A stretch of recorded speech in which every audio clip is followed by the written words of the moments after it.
magaalada Madiina dadka degan Cabdiraxmaan saddex buu u qaybsaday saddex qaybood qayb uu deymiyaa lacagta qaybta labaadna wuxuu yiri aqaladoodu yaqaanaayo masaariif buu siiyaa biilku siiyaa biil qaybta saddexaadna wuxuu yiri deynka lagu yeesho ee iska dhiibi kari waayaan ayay isaga ula soo noqdaan yiraahdaan Cabdiraxmaan baa nool alxamdulillah ilaahay baan ku mahadinaynaa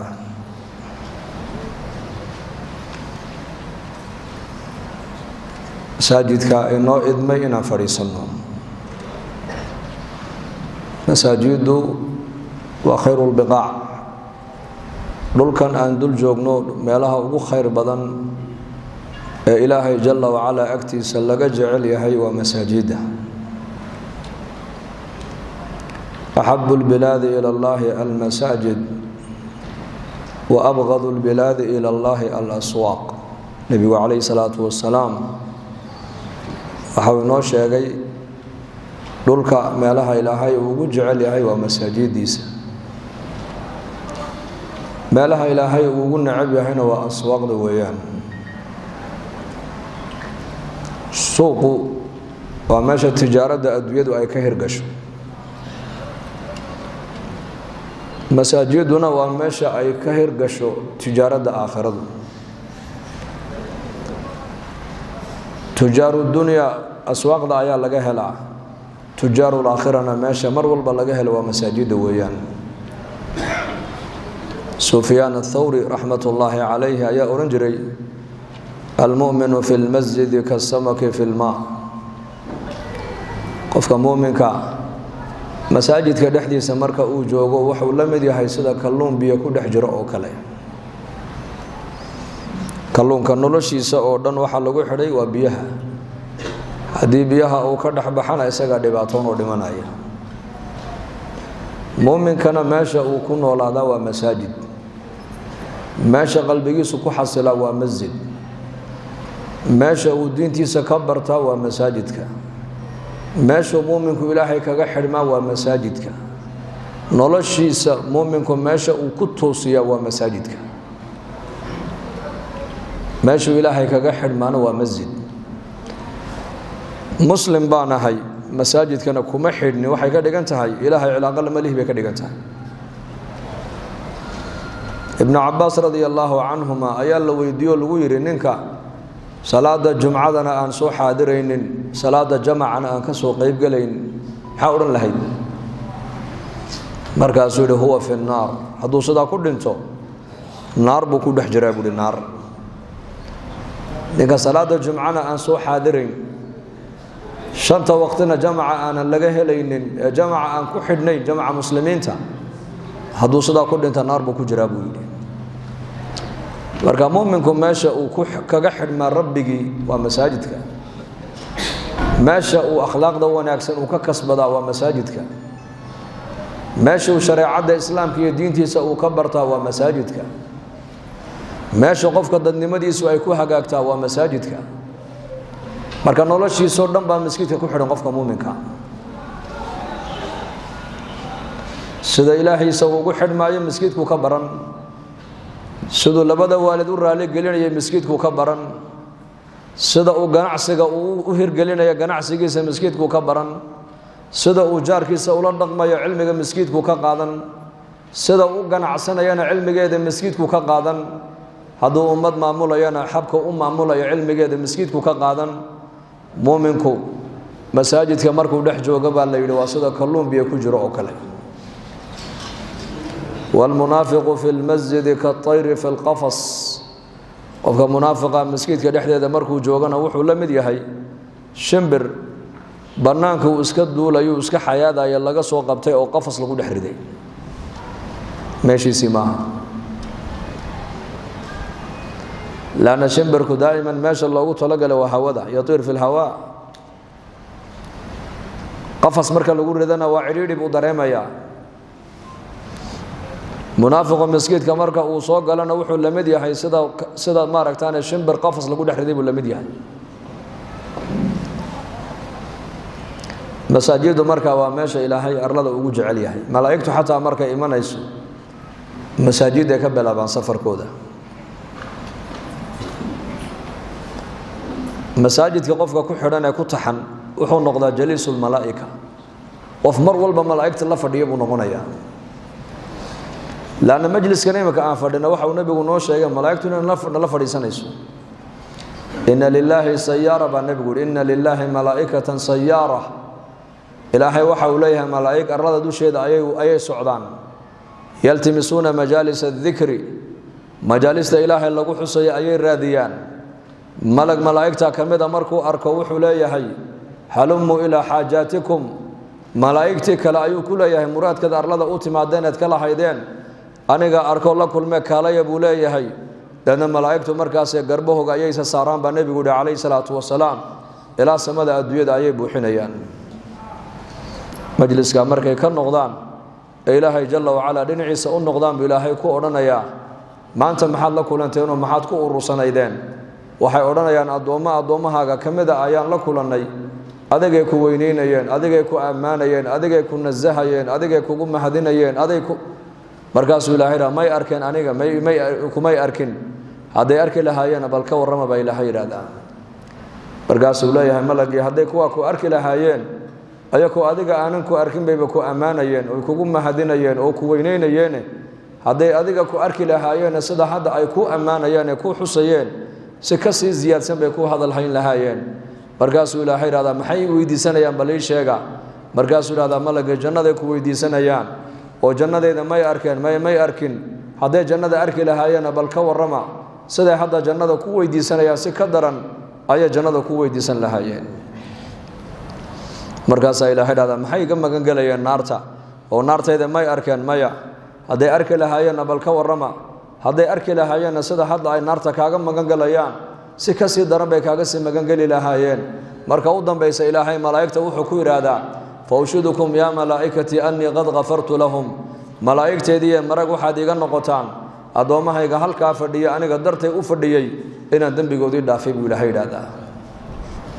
malag baa hadloo yiraahdaa fiihim fulaan adoon hebel la yiraahdaa majliska ku dhex jiray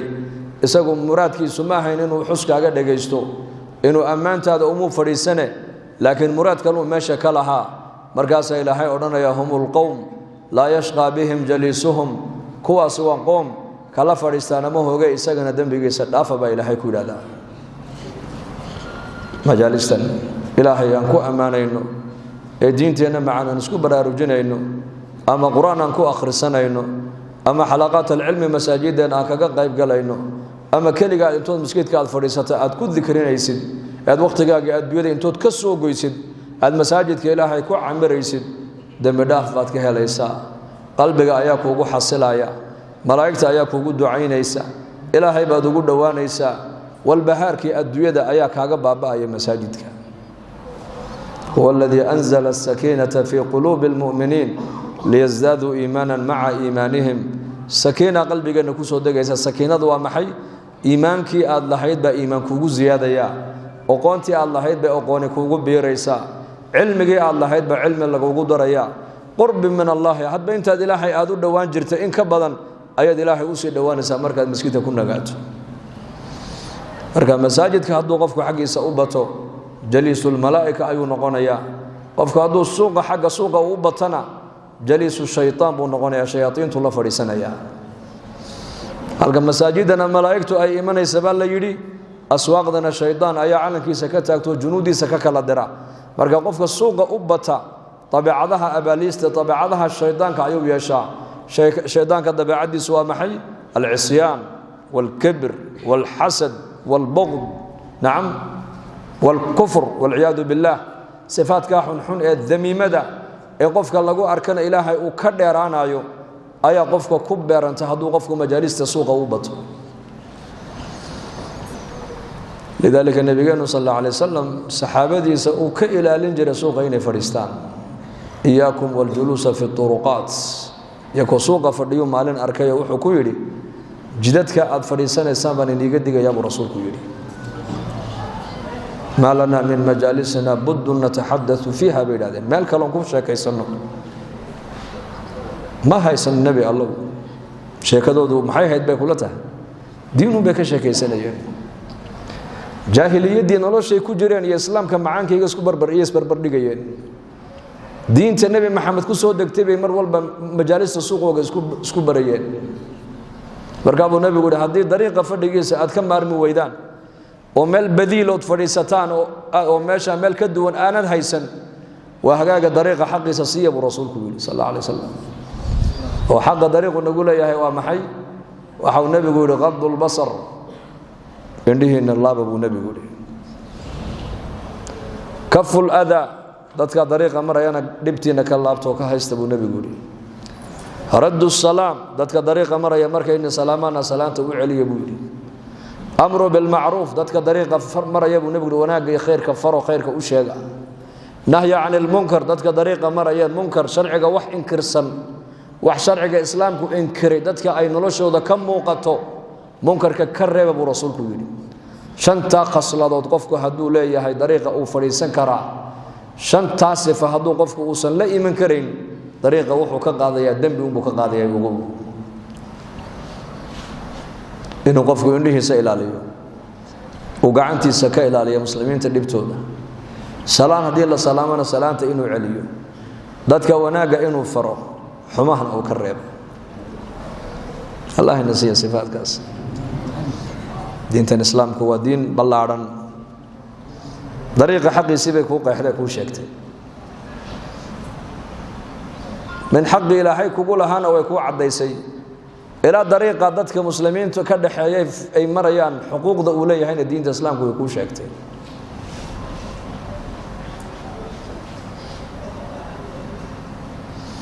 marka kolay dadkeenan waxaan u badanahay dadka suuqa ka bayac mushtariinaya Soomaaliya bayac mushtarkiina Allah inii barakeeyo amiin dhahada laana tijaarada wanaagsan ee xalaasha waa cibaado bay culimadu yiraahdaan waa cibaado oo nabigu sallallahu alayhi wasallam wakiilaha dirhamka aad ilaahay diinkiisa aad ku bixisay iyo dirhamka adoon aad ku xoreysay iyo dirhamka miskiin aad siisay iyo dirhamka reerkaaga masaariif aad uga dhigtay iyo biilkoodii aad uga dhigtay ilaahay agtiisa waxa ajar badan oo khayr badan buu nabigu yiri ka aad reerkaaga ku bixinaysay waa markuu xalaal yahay weeyaan xaraan hadduu noqdo may bishardi waa inuu ahaado xalaal kasbiga xalaashaana bay culimadu yidhahdaan waa cibaado saddex khasladood hadduu kasbigaasi uu leeyahay cibaado noqon hadduusan lahayn cibaado noqon maayo marka u horeysa kasbigaasi waa inuu ahaadaa xalaal piira waa inuu ahaadaa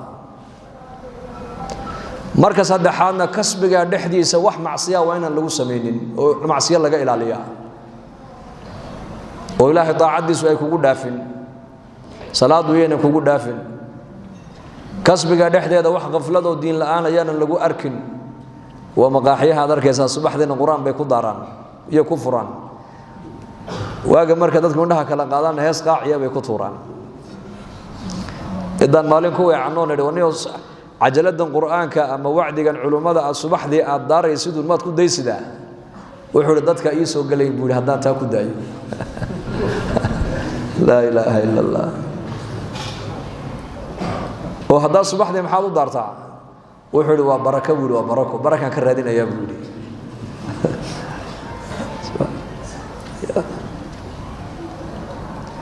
nin waxaan xasuustaa bari magazaan sidoo u dhan yahay khamri lagu wada iibinayo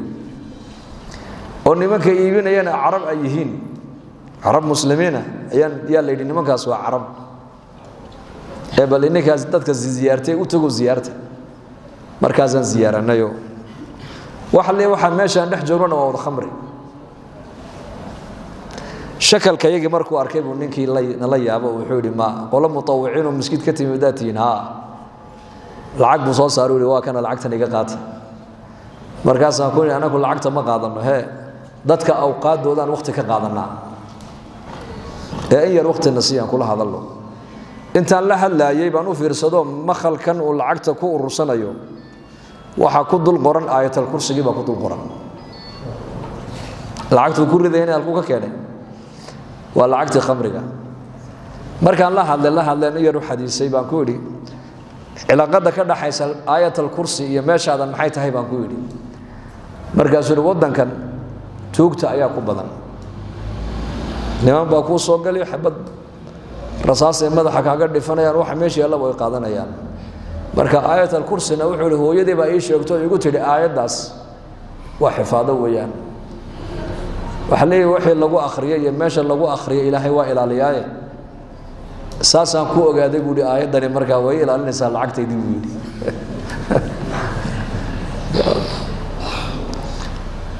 marka kasbigu waa inuu noqdo xalaal marka horeysa marka labaadna bay culimadu leeyihiin kasbiga dhexdiisa waa inaan wax macsiya lagu dhex sameeyo marka saddexaadna yaqiintaadu inay kasbigan ahaan yaqiintaadu waa inay ahaato waxan waa asbaab dukaankani waa asbaab beertani waa sabab tijaaradani waa sabab tacliintu waa sabab aqalkani waa sabab hoteelkani waa sabab laakiin arsaaqada ilaahay baa haya asbaab weeyaan arsaaqada la soo dhaxmarinaya laakiin rasaaq waa ilaahay مثال يربان نيسو قادن مساجدنا واد aragteeno baanbadan qasabada markii la furo biya ka soo dhaca nireer baadiye ayaa magaaladii soo galayo dadka reemiguna dadka waa dadka markay waliba roobabku ay yar yihiin ceelasha ama dixaha biyaha leh xoolaha ku aruuriyaan oo 10 kilometer dhowr iyo 10 kilometer bareerka la sii wada iyo geela iyo xoolaha waa la aroorinaya intaan la xoolaha intaan la kaxayna waxa la sii diraa ceelalyo marka ninkii magaaladu yimid oo qasabadii buu arkay kolka sidan loo wareejiyay biyo ay ka soo daadanayaan markaas uu waa wareey warana ku magaalo miigan ka imanay haraad baa loogu dhintay buu yiri dadkii reer magaalkuna birtan u bay biyo ka helayaan buu yiri Allahu akbar markaasuu wareystuu yiri birtan halkee lagu gadaa ay sheegay waxa dukaankana lagu gadaa imisa la siiyaa $5 warba birta qasabada masaajidka ku taale marka la furo biyaha soo deynaysan ku weydiiyay buu waa tan buu yiri waa $5 waa badwi oo iska qaato wadankiisii buu la tagay dadkii oo arooraya buu ku yiri war joogsada waad war laadihiin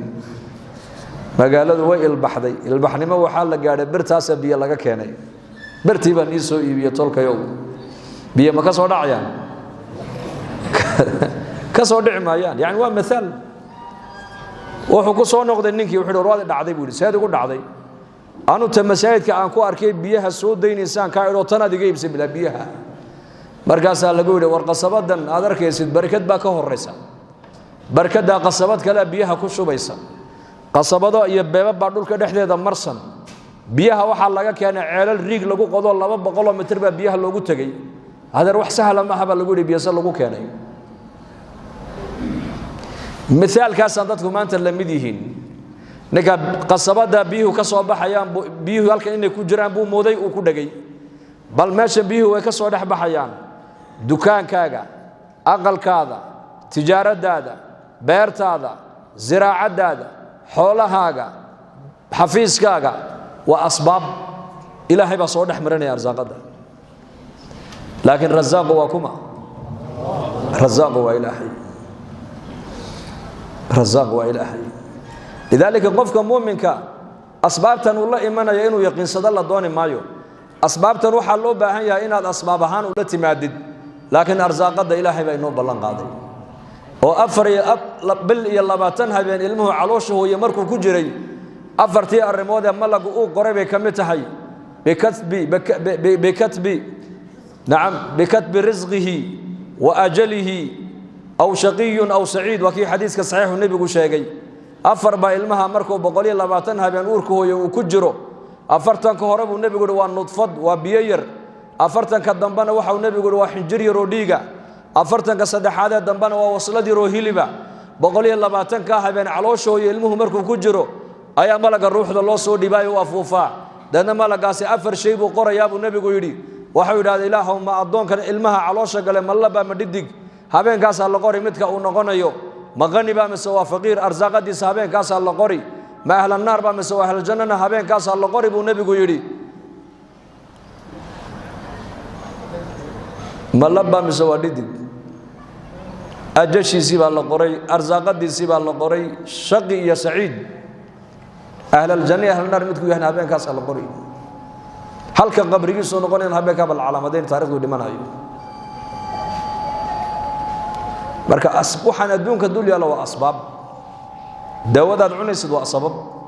lama inkirayo dukaankaad ka shaqaynaysid furatay waa sabab lama inkirayo beer haddaad falatay waa sabab laakiin waa inaad ogaataa almusabbib waa ilaahay jalla wa ala marka yaqiin baa loo baahan yahay dadku inay ku noolaadaan yaqiin naciish ala yaqiin bay culimadu leeyihiin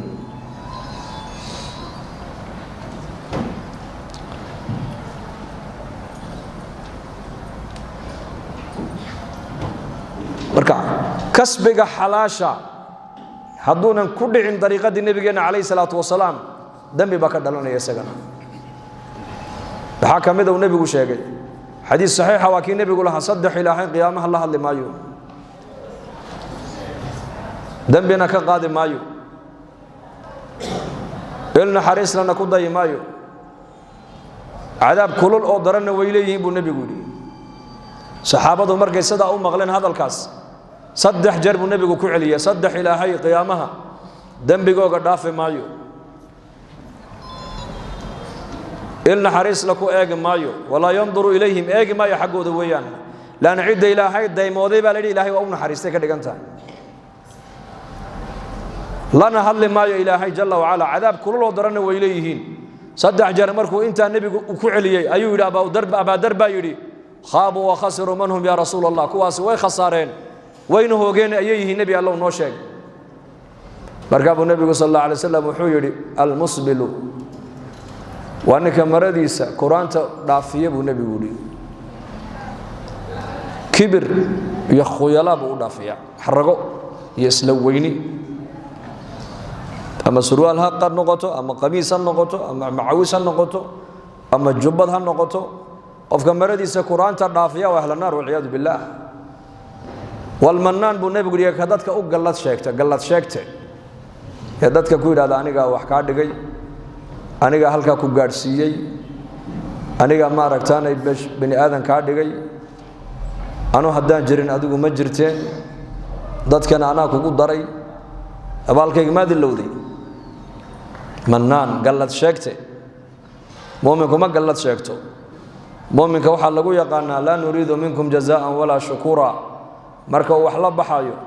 markuu ummad wax baraayo markuu khayr ummad u samaynayo markuu ixsaan samaynayo waxa uu leeyahay anu ilaahay maayna adiga waxba kaama barababa ilaahay dartii baan wax kugu qaban lan ilaahay baan wax ka sugayaa ya wal munfiqu sil'atahu bil halaf al kadhib ba nabi guri ninka badaacadiisa ku iibiya dhaar beena badaacadu iibinayay buu ku iibinaya dhaar beena xaga dhaarta kugu kalifay si qofkan jeebkiisa lacagta ku jirto uu ula baxa buu leeyahay anigu $5 baan ku iibsaday $1 baan dul dhigtay intuu waliba u dhaarto maxaa been kugu kalifay aba waxaagiya tijaaradu waa xalaal maxaad been ugu tijaaradaadii aad been ugu badili dhaar beena maxaad ugu iibin waa in runta u sheegtaa qofka inta baan siinaya inta wixii ka hooseeyana kama ma dhimi karo marka taajirka waa inuu ahaado taajiru saduuq al-amiin yuhsharu yawm al-qiyaamati ma'a an-nabiyyin ba nabigu yiri xadiis kale ninka taajirka ee tijaaradiisa labada sifa ku iibinaya labadee as-sidq wal-amaana waa run wixiisu waa run been ma sheegayo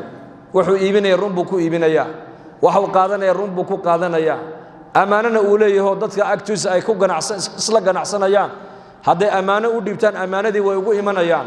labadaas sifa ninka taajirku wuxuu ku noqonayaa ma taqaanaa maalinka qiyaamaha wuxuu la soo baxayaa sidiiqiintu la soo baxayaa sidiiqiin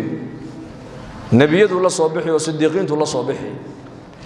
oo saxaabada rasuulka radiyallahu anhum ragga jannada loogu bishaareeyay ragga ugu qiimo badnaa ugu waaweynaa tujaar bay haayeen Usmaan bin Affan taajir buu ahaa Abi Bakr as-Siddiq taajir buu ahaa Abdurrahman bin Auf taajir buu ahaa Sa'd ibn Abi Waqqas taajir buu ahaa Zubair bin Awam taajir buu ahaa tujaar bay haayeen tobanka jannada loo bishaareeyay ba waxay culimadu yiraahdeen nin ahla sufaa kuma jirin tobankuba wajaha u naas bay haayeen أهل الصفوهنا وادقرنيسان ورقي النبي عليه الصلاة والسلام مساجد كالنبي حق دم كده جنايين وأبا هريرة أيا كمدها الرقاص والله يقان الرقاص لكن طبعا كجنة اللو بشاريي رق وضع شرف لبيهايين وضدك رق أقعد عذا وضدك يا أمد الله قد حيقان بيهايين أبي بكر الصديق وكمد رضي الله عنه مالنتو إسلامي لحدو كابو مقالة مكة وكلها مالنتو النبي قال له هجرون يينا أوركو النبي قفولي مالنتا أبو بكر السقا كيني ولكن النبي محمد عليه الصلاة والسلام وحكو يدي بثمنها يا أبا بكر أنا أورك هذيك أنت لعقتي سخرج كيسا أنا قال الله بحيب رسولك كو يدي لماذا بالمال والنفس النبي يقول مالي النفس بكو صعدا مال قيسو كفي دينا يا دينتي وقت قيسو دينتي إلهي كفي دينا يا لأن النبي محمد واك أبو بكر سفر قال الرفيقي إلى الغار سفر الهجرة ومعروف تاريخ ديسو مر النبي كهر يا مر النبي كدم بيا مركب النبي يقول يا أبا بكر مر وادي قهر رينسا مر وادي قدم بينسا ما حيكون عادي حقه رمر كان كعقب بقنا وكهر مرايا وحن هذا عدو يقول النبي أنتوا وحي النادي وحلقوا ياله حق دم مر كان كعقب صدنا وكادم بيا بكيد مالنتي النبي محمد عليه الصلاة والسلام قد كالجليينا أبي بكر الصديق تاجر بوها سقو خليفة oo taladii ummadda oo dhan loo dhiibo gacanta laga saarayna wuxuu ahaa ninkii dharkiisa intuu qaada bagaashka tagay bacadlaha tagay dharkiisa ku iibinayay oo Umar ibn Khattab gacanta intuu soo qabtay uu ku yiri xageed u socotaa deewaan shaqo tagaya reerkii ubadkan u shaqo tagay buu ka yiri ganacsi dambe haleeli masjid buu ka yiri taladii ummadda lagu dhiibay adiga oo reerkayga masaariiftoodiina أنا بحنا إنه أشورين إن أدو هالك فدي بالجويري تلاذي أمد اللور ديبي مسك حديث كم الصودعين مسؤولية اللور ديبي بعد أورير كاجي أوبت كاجا كون ولين دون تا مسك حديث كم الصودعين وعمسك حديث كوجرتا رير كاجا هذا كم مسؤولة تنادو أمد أوقبتين ومسؤولية أمد أدو خدمين ساعة هالكين كلا جونا وكاس عثمان بن عفان كذلك غني بوها عثمان غني غزوة تبوك مركو النبي يقول بحايي وحوها نكي تضبط بقول أوف أور يشم بقول أوف فرس نبي قورتي سكيني بوها أيدي أنت عينك يقدر تضبط بقول أور يشم بقول أوف فرس لأن أنت بحين كان أبو كجرا ودنا كينا أصحاب الرسول مركا لقوا الرمى يوحنوا سنادات فقراء يقول كيالين يا عين طبعاً كن أونن سعيد وديبو مالين تنبي قو كانوا يقول طبعاً كأكون أنا كقاضي يقودا قاديد كي راعينا أو كاني بعد كي عنيين سعي كدقنيين أو كاني مركب النبي قو قعما عرك وتقول يا رب عثمان بن عفان رالي بانكاه هذا قلنا رالي كان نقول نعم المال الصالح للرجل الصالح نجمان تحولهن بانك إنه يالله أقل ذا إنه يالله عيد ذا إنه جيران وقال كل سنة إياكو حوله ويا دقاله الدين تيله بيكون بحنيين تضرب بقول أو فرس أو أور يشم بقول أو فرس يزاد كي طبعا كن أونن عنيين هاي كديجنيين إلى تبوك أي تجيان كسر نقنيانا أنا قال يقول دعية بيوري فقراء ما هي نقعان كاس هدنا هبين كيك لا بركة عدود أو كل يقران كنا ما كنا ميني هدنا نكاس مقام إبراهيم بو هبين لبض الله والله قال عثمان بعد صلاة العشاء مقام كان النبي إبراهيم وهل كرات كوكويا له وياه نمك واكو كسمة يقبض دير الذهب كان يدراسة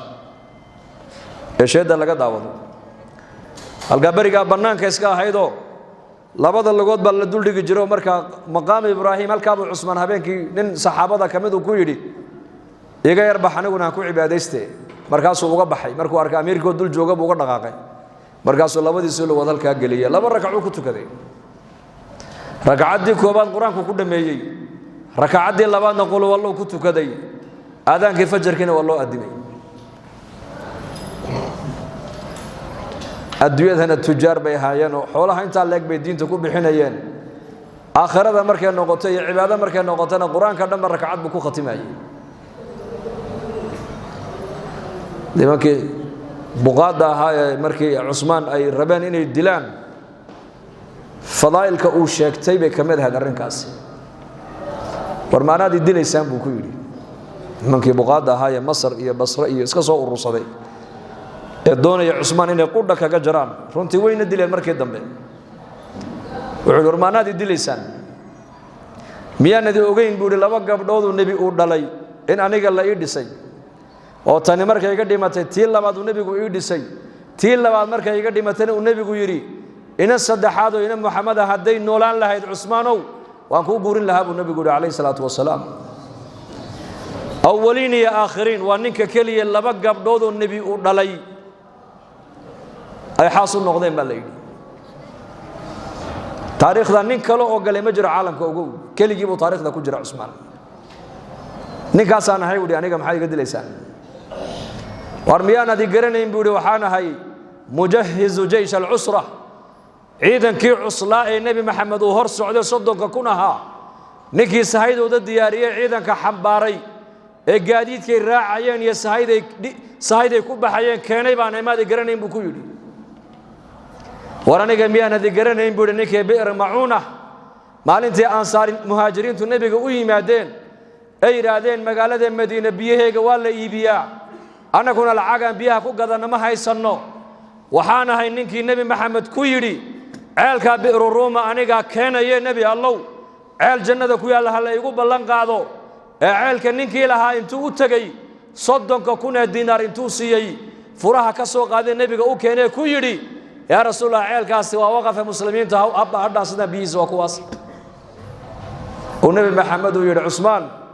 ilaahay wuxuu ku diyaariyay ceel il jannada ku taala ilaahay ku ballan qaaday nabigu ku yiri yaa Usmaan baa nabigu ku yiri maalinka amal dambe oo wanaagsan oo saalix ah hadaanad qaban oo inta aad ku joojisid adigu inta ba janna ku gashay buu khalaas ninkaas aan ahay buu war waxaan ahay ninkii nabi maxamed uu yiri miyaanan ka xishoonayn ninka ay malaa'iktu ka xishooto wayana Usmaan nabiga alayhi salaatu wasalaam oo jilibkiisaasi uu muuqdo ayaa Abu Bakar u soo galay oo iska fadhiyay nabigu sidiisii kama dhaqaaqin fadhigii hadana Umar baa u soo galay sidiisii buu u fadhiyay hadana Ali baa u soo galay sidiisii buu u fadhiyay Usmaan ibn Affan markuu soo galay nabigu maradii buu hagaajistay markaas nabiga lagu yiri Abu Bakar iyo Umar labaduba sodog bay adiga ku yihiin علينا إن أنت هذو قبا صدق دابا عثمان كسر الرئيسو مرادي مد صار نجيب كم محاد عثمان وكحش وتال لقول يري ميانا كحشوني بالنبي ورنيكا ملاك إلهي بكحش وتال وعنا نوجه هاي بالنبي ورد هدان سيدي وفردين لها حشو دراد العثمان ما صوق عليهم ورد هالكام وجوج لها بودي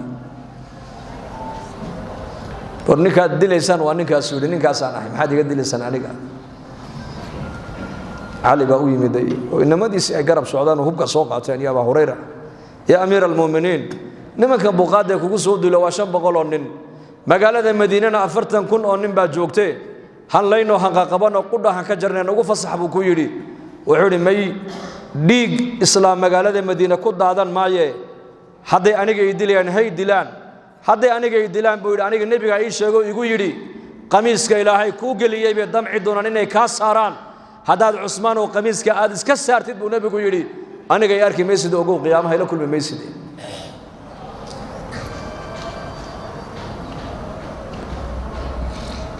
بيرتي أبو بكر والنبي قال الباب كي أقرعي يا أبا موسى الأشعري وها بواب كالنبي وها أقرعي وكما وأبو بكر وكوسو إجازة قاضي الجوب نبي وش يقول عثمان أبو بكر بقى الباب كتاجن سوق الكذب يقول الباب كأوفصح جننا أو بشارة هذا عمر بقى قرعي عمرنا أوفصح إنه سوق له جننا أو بشارة هذا عثمان بقى الباب كتاجن عثمان السوق الكذب أو إذن جننا أو بشارة بلايا أسيب دونتنا وش يقول رسولك يقولي مركب النبي يقول بشارة دي مركب الله شيء بلايا الله صعوتا وحول الله المستعان مركب تيبو عثمان حسوسي علي وحو كيري بلايا دا أنا جايني قبسني دونت النبي جاي شيء aniguna waan iska sabrayaaye aniga keligay hal ay dilo han dhinto anigu haddaan dhinto nin kale oo muslimiinta kamid oo inaga inaga mid ah baa talada u dhiibanaysaane aniga dartay ha u dagaalamin iska daayay buu islaamnimadu baaqi ha noqotay la oran maayo niman buqaada bay dileen oo Madiina ku dileen la oran maayo waxa lagu sheekeeyay haddaan isku fasaxa imika muslimiintii daarul khilaafa buu dagaal ka dhaco dawladda islaamku way baabada la oran buu yiri marka anu han iska dhinto hay dilaan aniga laakiin dawladdeena islaamku hay noo jirto midnimadeenu ha jirto bal fahmiga saxaabadu ay qabeen eega dhiigoogay ummadda ku badbaadinayeen ummadnimadu inay jirto Usmaan dhiigiisii buu huray waayo muxuu dhiiga ugu huri waayay min maalintuu islaamay ilaa la dili doono dhaqaalihiisii oo dhan baa diinta islaamka ku baxayay islaamnimada markay wax ka galaan baad u lex jecloon moogta asxaabu rasuulillaah sallallahu alayhi wasallam min kooga faqiirka ilaa kooga qaniga malqabeenka diinta islaamka iyagu waxbay gashadeen diintu waxbay gashadeen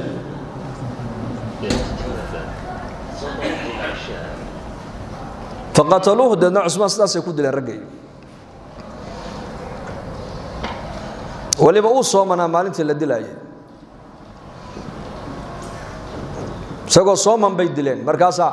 ragii u yimid ugu dambeysay u yimid wuxuu ku yiri xaq haddaan nagu leeyahay anigu amiirkiini aan ahay aqaladiina fariisa seeftan iska dhiga buu ani hay difaacina waayo nabiyullaahi muhammad alayhi salatu wassalaam ya abi bakr ya umar ban kuma naamay waxay ugu yiraahdeen Usmaan oo maanta anaga nala afuri doontaa marka anigu waan socdaa buu yiri ma joogay adduunkan meel fiican waan marayaa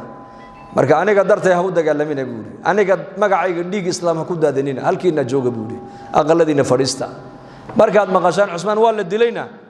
inagu shuuraysto amiir muuminiinta u doortay buu yiri taladu ninka naga guuya kuunu noqon meesay dhiigiisii buu ku badbaadinayaa dadnimada iyo dawladnimada islaamku inay jirto inagana zamankeena wuxuu leeyahay diinta maxay ka galay buu koodhan diinta maxay ka galay diinta warun waxba kaama galin aqli kaama galin oo dhaqaale kaama galin oo waqti kaama galin oo dhiig kaama galin oo dheecaan kaama galin laakiin qabiilka hadii la caayo waa damqan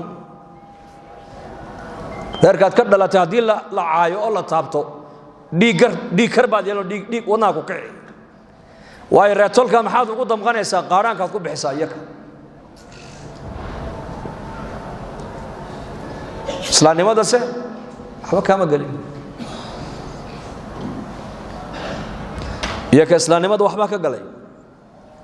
min maalinkuu islaamay Usmaan ilaa maalinkii la dili doono dhaqaalihiisa oo dhan diintu ku bixinayay meesha xoogiisii dhaqaalihiisii aqligiisii uu ku baxay inuu naftiisa ku badbaadiyana diyaar buu yahay ma ani hay dilaan laakiin midnimadeenu ha jirto ani hay dilaan laakiin magaaladii Madiina dagaal ka dhacayaan la maqlin aniga hay la dilo han ka taga adduunka laakiin islaamku way haystaan ka tago laan agtooda diinta qiimo lahayd yaka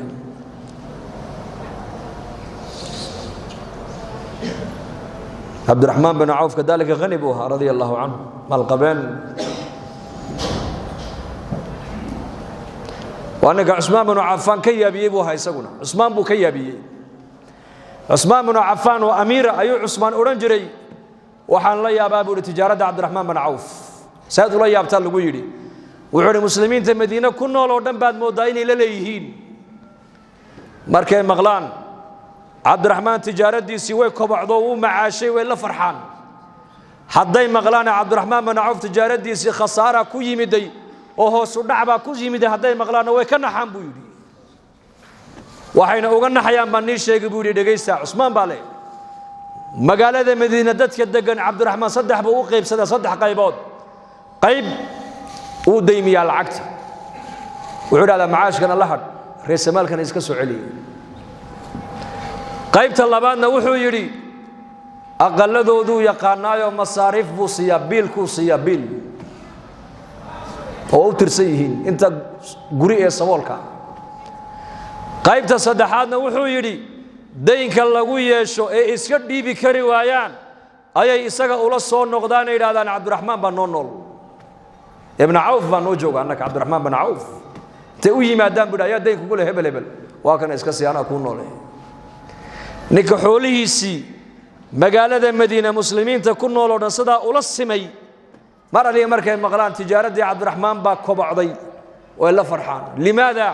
lanna way la leeyihiin hadday maqlaan cabdiraxmaan tijaaradiisii hoos u dhac iyo ganacsigiisii baa hoos u dhacayna way ka naxaan limaada liannahu way la leeyihiin iminka tujaarteenu macaynkaaba masaasa waad aamusteene ya mid miskiin oo dhuuban ayaa arkay nin taajir oo iska yar calool buuran markaasuu yidhi waxa caloosha ka buuxa annaka munasiya buu yidhi annakii baa ka gaajoonayne buu yidhi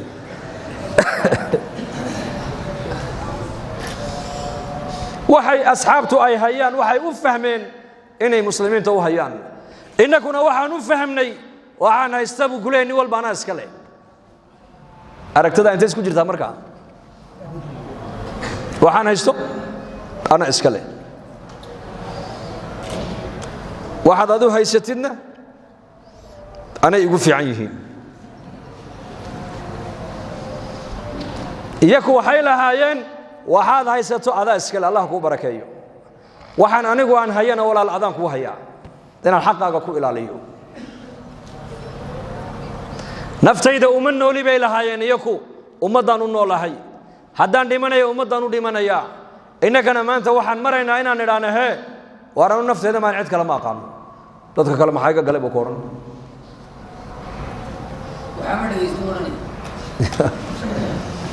ku saliya rasuul hadduu yidhahdo qofku waxaan haysta anaa iska leh halkaa waxa ka dhalata ma taqaanaa xasad baa marka dambe qofka ku dhasha xasad maxuu ku imanayaa markuu yidhahdo waxaan haysta anaa iska leh wixii fiican oo dhan anay igu fiican yihin marka dambe iman doonta marka hore wuxuu odhanaya waxaan haysto anaa iska leh cidna ilama leh marka dambe waxaa ku dhalan doonta inuu yidhaahdo kan wuxuu haysta hee siduu u haysta anay waxaan igu fiican yihiin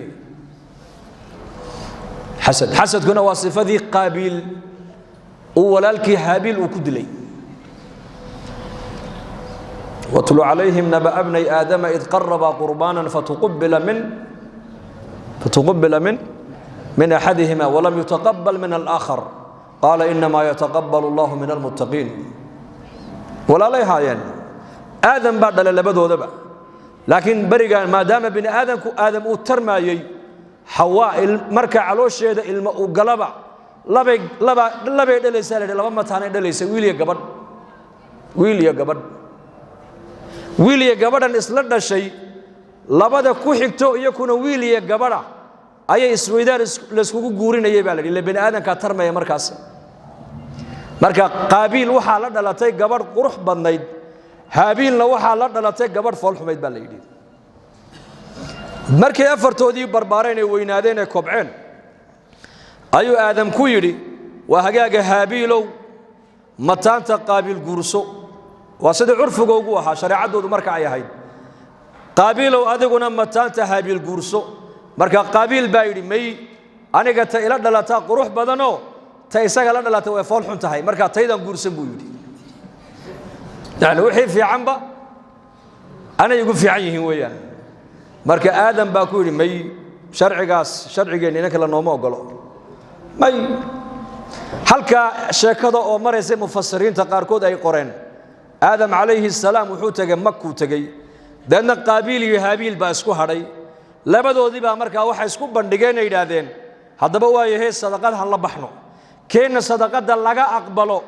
هجور صدقة بعد غروح بدل له إلا قابيل تيهابيل لا لا تفعل حميد وسكدي ذيرو جور صدق وحولي أنو تن متانته إلا لا تقروح بدل له هابيل ودي السماية أنا جور سنبوليه labadoodii markaa waxa loo bandhigo la yiri sadaqad la baxa nina wuxuu ahaa beeruhu falan jiray oo qaabiil wuxuu ahaa nin falaaxo bidirka iyo zarca dhulka ayuu beeran jiray haabiilna wuxuu ahaa baa la yiri xoolo dhaqato kana beertiisii wixii ka soo ga'ay buu halkaa ku ururiyey kana xoolihiisii neefkii ugu qurux badnaayee shishlaa ayuu xaggaa soo dhigay baa la yidhi marka sadaqadaas in la aqbalana waxaa lagu garanayey samada waxaa ka imanaysa naartaasi markaa sadaqada la aqbala bay ku degayso way gubaysa way baabi'inaysa marka haabiil sadaqadii uu la baxay ayay ku soo degtay baabiisay baa waa neefkii tii qaabiil meesha uu ku ururiyey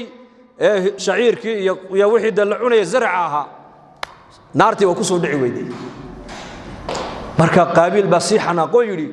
haabiil oo si adil lagaga aqbala oo in layga aqbali waaya marka haabiil baa ku yiri walaalkii da ilaahay dadka Allah ka cabsiga loo sadaqada ka aqbala buu yiri deewaan ku dili da aday ku taallaa buu laakiin anigu haddaad adigu gacanta ii soo fidisid anu ka gacantayda ku qaaday ma yihibu ka yiri deewaa ka dilay marka quraanka ilaahay ku sheegay faqatalahu fa asbaha min an-nadimin waxa bani aadan xaq darar lagu dilo oo dhan ilaa qiyaamaha ina aadan ka hore dhiiga daadiyo dhiigi ugu horeeyay xaq darar ninkii ku daadiyo qaabil buha dambi buu isaguna ku leeyahay waxa bani aadan xaq darar dhiig lagu dilay oo dhan dambigana muxuu ka dhashay xasadkuna ma ogolo shariicada islaamka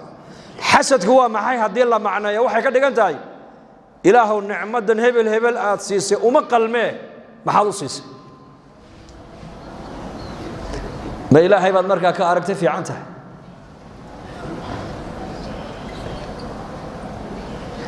dambiga xasadka lagu leeyahay xasadku marka dambe wuxuu geeyay inuu qaabiil walaalkii uu ku dhagaroobo lidalika dadka baayac mushtarka sifada xasadka waa inay ka fogaadaan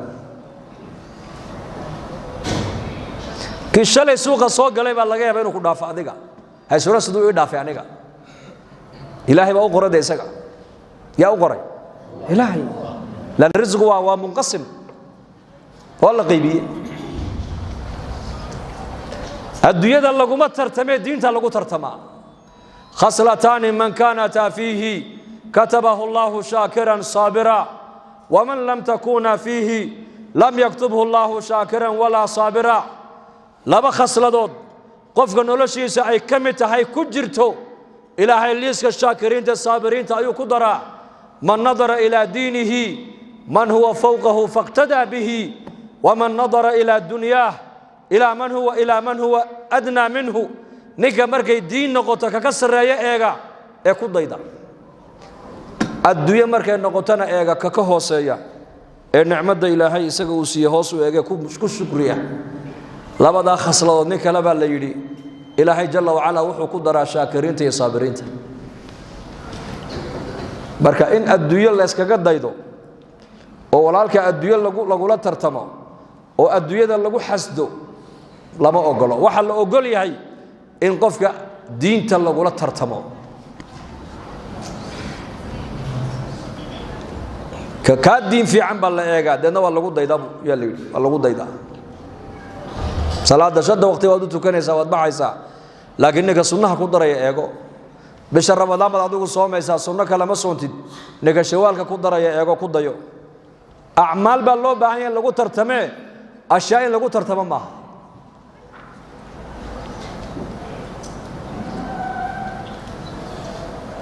mid walba arsaaqada ilaahay intuu qoray buu helayaa in kaloo ziyaada ma helayo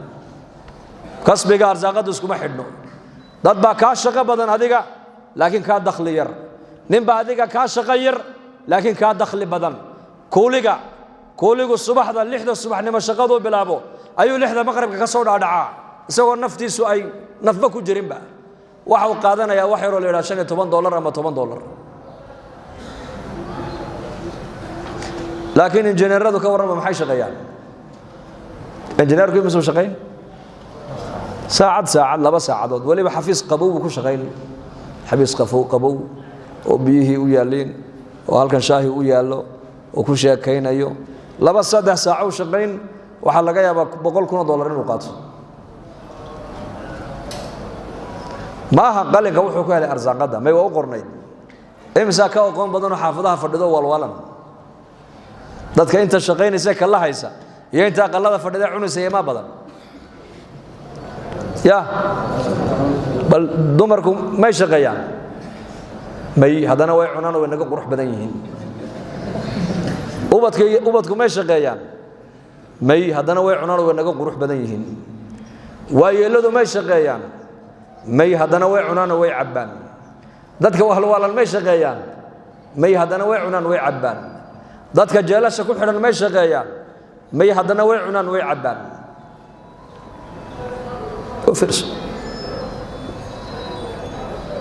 dadka inta shaqeynaysa boqolkii 10 maaha 9 kalena way cuntaa marka walaalkaaga muslimka haddii ilaahay uu ka dhigay mid adiga kaaga horeeya xagga adduunyada war adduunyada qofka lagula tartamo waxa lagula tartamo qofka aakhirada lagula tartamo في أحد الغزوات نبيين وبحجر صلى الله عليه وسلم غزوة كمدة أيو نبي الصحابة كل رجال يجري سفرك ونقول دريا هاي سهيدنا ويكوبنت هاي نم ولا بالمانت وحد الله بحكرت اللبح عمر بن الخطاب مالين تامركم مغلي وحي كسر دعدي بودي مالين أنا نقول عن أبو بكر كجبرونه markaasaan is iri wallahi in badan baad Abu Bakar isku dayday inaad khayrka uga badiside ka badi kari weyde maanta aad fursad heshay waad ka badinaysaa maanta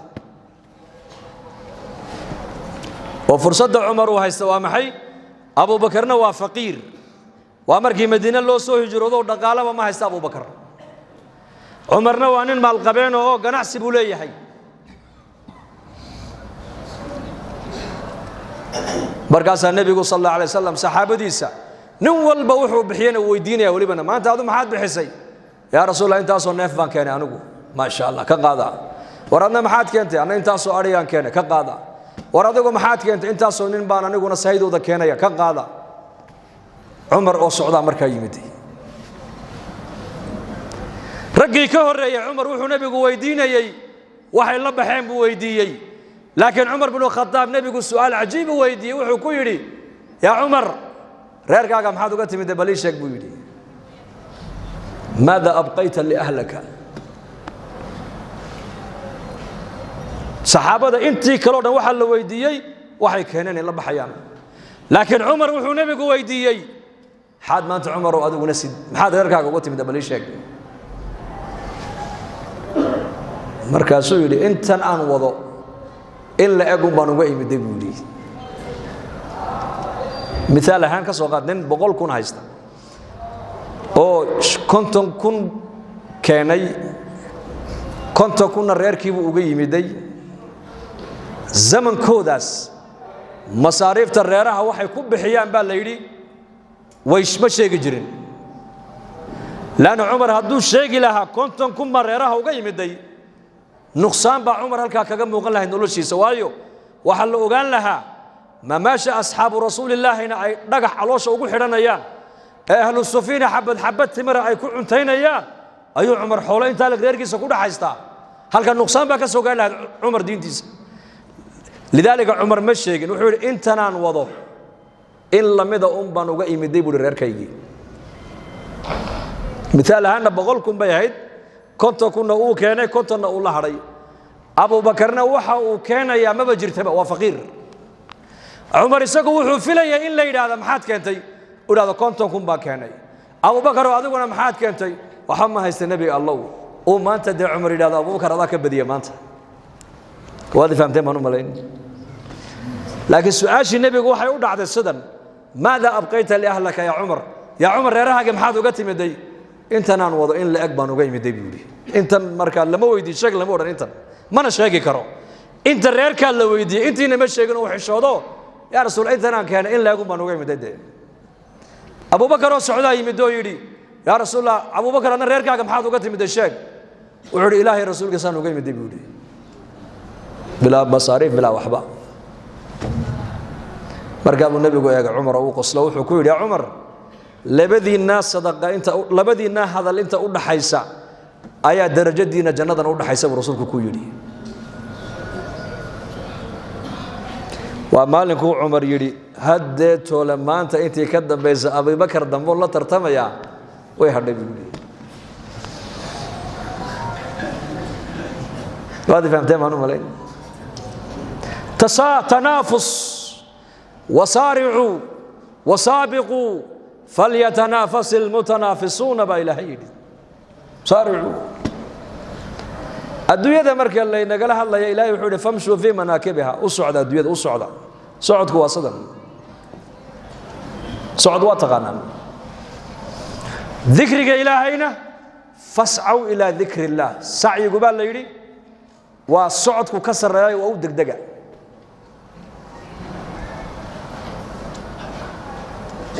وفي ذلك فليتنافس المتنافسون تنافس كنا ومحي وترتم لما قفوا الشرط هلك الله دقي أو ترتميس سو كلا بديان جنة مركز لقى هلا يو لما نينو الشرط الله دقي سده أوبر تمام بإلهي وصبر تمام بإلهي لكن إلهي حقي سمرك اللي يرينا وحلا يري ففروا إلى الله فرارك ومحي نين اللي بحرين يكورما لبنان أو شرط تميسة أو شرط هالك الله دقوا برتميسة يه نين اللي بحرين يمسك أورد با أور كه أورد بدن إنك ودت كي الزمن كم بالله ففروا إلى الدنيا الدنيا دي بالله أرض يا مانت دين مركين نقطنا فمشوا وأوسعنا وأنتوا كذا محل يقرب أبو كورن واحد صلاتك بدن بجرة الدنيا ده أسعى لجايري إلهي حقي سنة وحال لجايري ففروا فرار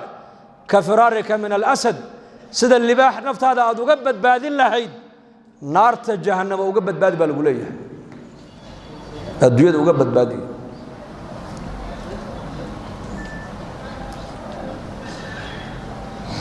فالدنيا ده أكلا بدين ما إنه آخرة ده أكلا بدين إنا عمل كون أكسب أنو كلا بدين إنا إلهي ودواشي سانو كلا بدينينا جنة أنو كلا بدينينا فاستبقوا الخيرات خير كوسو كلا بدية بإلهي ليا خير كوسو كلا بدية مركا أدو يدع وين أترادا ورنت إلهي قدري بنا نقو عن هستا ما دافين كرام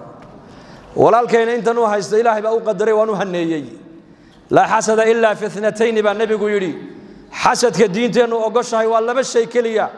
لا بشيء باقفك أورن كرا الله ما أنيقنا إلهي صدا يقدقو لبا بالله كان تابو النبي يقولي والله بدي كما شدوا لبا بيو بنانتهي قف إلهي دقال أوسيي أو دقاله سمال في عقب حين مركز أركتو يوقف إلهي قرآن وبري أو ساعدها بينك كما القرآن كإسلتاقي وآخرني هذا أركتو لبا بالله أورن كرا الله إلهو ما أنيقنا صدا يقدق تنسدو دوس وكلا نقول خير كوكو بدل لهاي لبدا بقف ولا ليكو كما كرا مال قبان مال في عقب بحني حولهيس مسجد بو كدسيا مدارسته كدسيا مكاتبه كفريا ايتامته وحسينيا مساكينته كنفقينيا علماده كو اكراميا خلقي الهي بو اديغيا كا ولا تمني كرا تمني بالله اورنيا إله نعمة محاد أسيس كسو قاد ماها ما سيدي سيلاو يقدك تدويان هدادي أنا جانا حول السين لحيد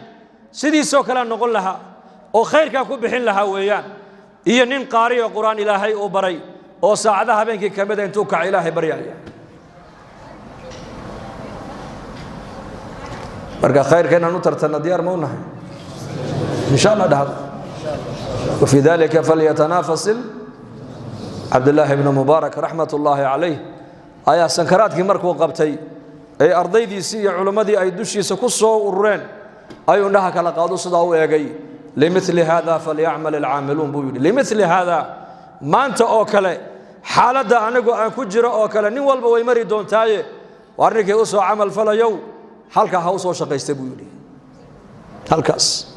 هلكا مرحلة ما أنت أنا أن مريو مالين بعد هذا يقول مري دون تاي أرنت أنه شهي خيرك أكل بدي خيرك أكل بديع خيرك أبرتما خيرك عمرة خيرك بيرة خيرك كشقي خيرك إلهي نسينا ودين الإسلام دين قيمة كوية لسعدك جبريل عليه السلام قرآن كان له سودي بي سيد الملائكة إلهي كدقي نبي محمد قرآن كان له دجيي سيد الأولين والآخرين با إلهي كدغي أمة النبي محمد با قرآن كان لغو سو دجيه دوشيدا أمة خير بدن با لغا دغي مكة قرآن كان لغو سو دجيه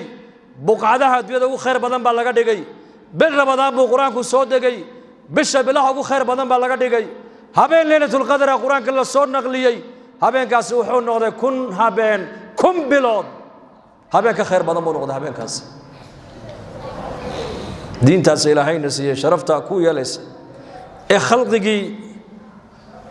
شرفتا أولا يا شيء جبريل بي دين شرفه يا شيء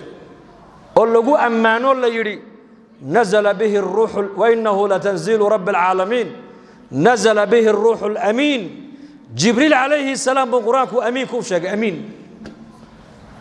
روح الأمين وجبريل هو أمين كن نقضي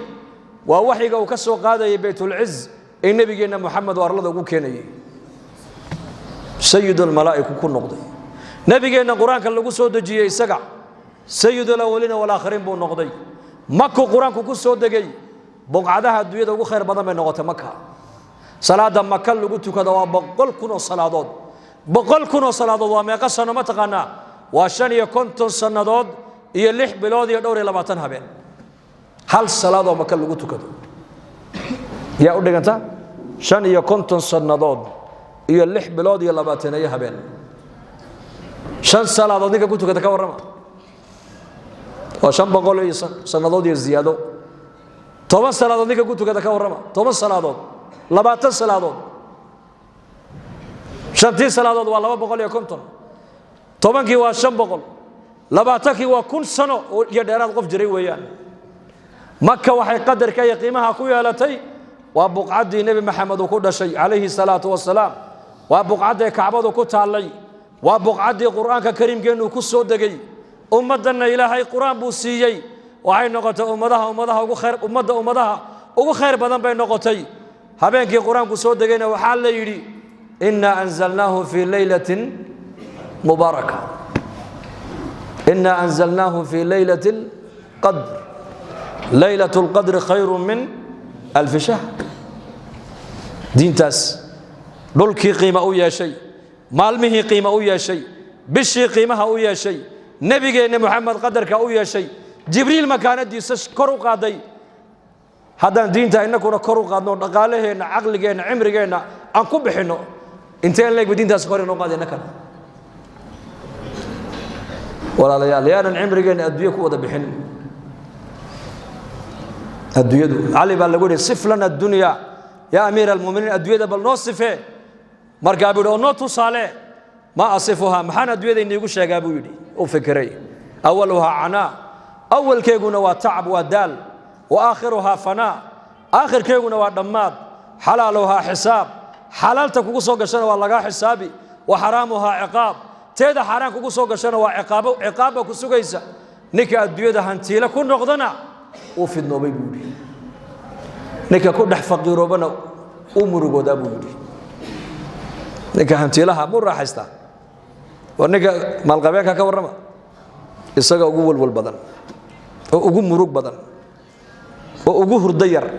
أقول راحير أقول نحرم بدن ذاتك مالقبينا هذا أنت هذا بدن روحك عودا ما تقانا ديكر يمعان محاكينا ما تقانا وقلبك ووضنها تمبرتير كقلبك مرنا أودا دعا مرنا أوكعا مركل إلى الواد مع عشتنا أو فرحة مركل إلى هذا مركب كاك ودقينا أودا دعا لأن مركز سديقيس مرة كنتم بقاديا مر بقولكوا قاديا مرة ما بقول لما جرام معاكيس وقاديا وكع فريس دتك أوقع عفما بين الدنك ودتك فقراء دتك أوقع عفما بدن كورونا هو جدي وتدتك أوقع عبسي بدنا هاي لا وضع قولها هاي لا قول هذا العقلي ذا إيش هو ده الجاس كوجرا جاس بيله الوقت هي قول هذا ما دحري كراسة كفر ده إني ديمن نسكو هاي ستا لا وضع قول أوقع عبسي بدنا مسكين كفقير كقدادي دون يا ما كورونا كبغي أربو كبغي عيار بوارك الروايات للسمين أيوه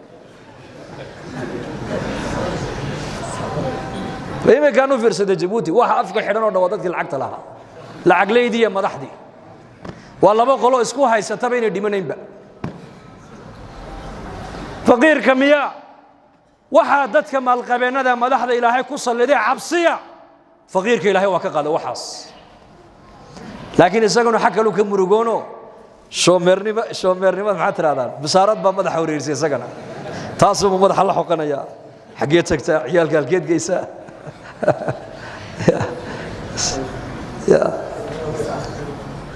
فإن شاء الله هذا إن دينتنا معا كشغينا ديار منها إن شاء الله